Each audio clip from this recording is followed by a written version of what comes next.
4-5 দিন আগে কিছু মিডিয়া এদের নামে আপনাদের ওই যে নিউজ করার পর থেকে এদের অফিসগুলো বন্ধ করে দিচ্ছে। আর আমরা এদের অফিসকে তালা মারা পাইতেছি, আমাদের অনেক আত্মীয় স্বজন এইখানে ভুক্তভোগী টাকা পয়সা দিচ্ছে, ওনারা টাকা পয়সা পাইতেছে না, ওরা ফোন ধরতেছে না। আমরা এই ব্যাপারে মাননীয় মন্ত্রী মহোদয়, প্রবাসী কল্যাণ মন্ত্রী জনাব আরিফুল হক চৌধুরী ভাইয়ের কাছে আমরা গেছিলাম সবাই। উনি আশ্বস্ত করছিলেন যে যত দ্রুত সম্ভব ওনাদেরকে আইনের আওতায় আনা হবে। এই ব্যাপারে উনি ফোন দিয়ে বলছিলেন পুলিশ কমিশনার মহোদয়ের কাছে। আমরাও গেছিলাম কমিশনার মহোদয়ের কাছে, কিন্তু এখন পর্যন্ত প্রায় 72 ঘন্টা পার হওয়ার পরেও কোনো অ্যাকশন আমরা পুলিশের পক্ষ থেকে দেখতেছি না। ইভেন আসামিরা আশেপাশে ঘোরাঘুরি করতেছে, কিন্তু ওনারা ধরতেছেন না। আমরা থানায় গত পরশুদিন লিখিত অভিযোগ হয়েছে, এবং গত কালকে পর্যন্ত কমিশনার অফিসে আমার জানা মতো প্রায় 60 থেকে 70টা লিখিত অভিযোগ জমা পড়ছে। জি, মামলাও করা হয়েছে, এবং এই ব্যাপারে একজনকে দায়িত্বও দেওয়া হয়েছে, স্পেশালি যে এসআই একজনের নিয়োগ দেওয়া হয়েছে এই ব্যাপারে, কিন্তু কোনো গতি আমরা দেখতেছি না।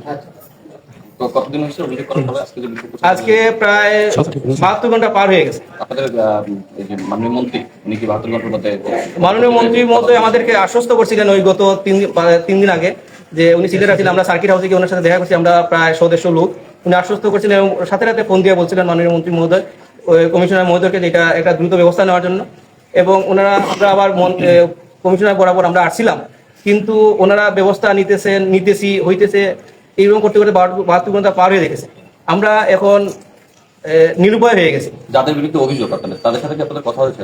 আর তাদের সাথে আমাদের সরাসরি কথা হয় না, কিন্তু বিভিন্ন মাধ্যমে এরা বলে আমরা টাকা পয়সা দিব, আমরা আসবো যাবো, এগুলা মানে কাহিনী, মানে টাইম পাস করতেছে এরা। অফিস কি তালা মারা? অফিস তালা মারা। আচ্ছা, মূলত ঘটনা কি একটু খুলে বলবেন কি?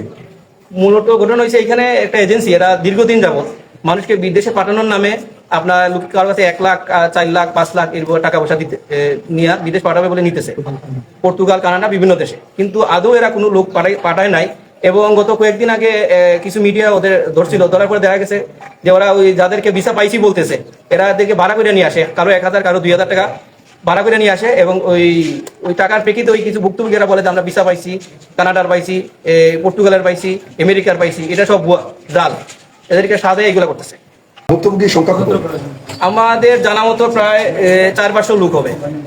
বলতেছিলাম যে আমাদের সিলেটের ছেলেরা যারা হয়তো একটু কম শিক্ষিত বা যারা একটু মধ্যবিত্ত ফ্যামিলি, তারা হয়তো একটু আশা, তারা বিদেশে গিয়ে তাদের জীবনটা সুন্দর, কিন্তু এই আশা দিতে গিয়ে যে তারা জানে নাই, বুঝে নাই, বা এ ধরনের যে করবে। কিন্তু তারপর যখন আমরা জানলাম যে এই ধরনের মানে হচ্ছে যে উনি মানে টাকা নিয়ে বিদেশে দিচ্ছে না, ভিসাও দিচ্ছেন না, কাউকে 2026 সাল থেকে কেউ 8 মাস, কেউ 6 মাস, কেউ 3 মাস এরকম উনি ওদেরকে হাঁটাচ্ছেন। বা হয় না, সিলেটে তো এমন উনার পক্ষ থেকে মানে যেরকম এদেরকে মানে হাঁটানো হচ্ছে বা বিরক্ত করা হচ্ছে, প্রতারণা করা হচ্ছে, এটা কিন্তু মানে মেনে নেওয়া যাচ্ছে না বা মানা যায় না। কিন্তু তারপর তো আমরা আইনের আশ্রয় নিয়েছি, আইনের কাছে আসছি, মন্ত্রী মহোদয়ের কাছে গেছি। যাওয়ার পর উনি যখন মন্ত্রী মহোদয় যখন কমিশনার মহোদয়কে বললেন যে দেখেন, কমিশনার মহোদয় বললেন এতদিন হয়ে গেল যে তারা এখন পর্যন্ত কোনো পদক্ষেপ, কোনো কাজ নাই কিন্তু বাংলাদেশে। এরা সেকেন্ডে চাইলে সবকিছু করতে পারেন, কিন্তু কেন যে তারা মানে এই যে আসামিগুলা ধরছেন না বা তাদেরকে কেন আমাদেরকে সহযোগিতা করছেন না, এটা আমরা বুঝতে পারতেছি না। হয়তো জানি না ওদের কি আছে, আমরা অনেক কিছু বলতে পারতেছি না, হয়তো যদি আগামীতে বলতে চাই হয়তো বলবো। কিন্তু যদি আমাদের এ ধরনের মানে আসামিগুলা যদি পালিয়ে যায়, তাহলে এর ড্রাইভার কিন্তু পুলিশ পক্ষ নিতে হবে। কিন্তু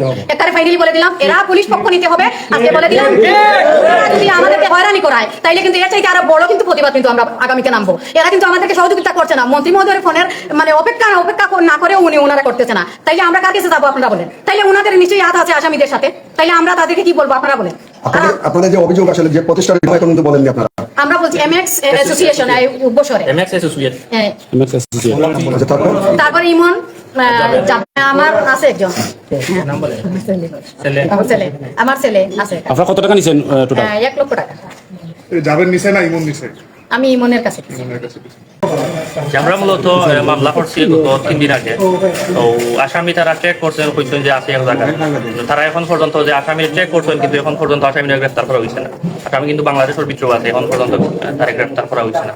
তো আমরা ওটাও চাইলাম যে আমরা 24 ঘন্টার ভিতরে যাতে আসামিরা গ্রেফতার করা হয় এবং আইনের আওতায় আনা হয় এবং সর্বোচ্চ শাস্তি যাতে তারা দেওয়া হয়। ঠিক আছে।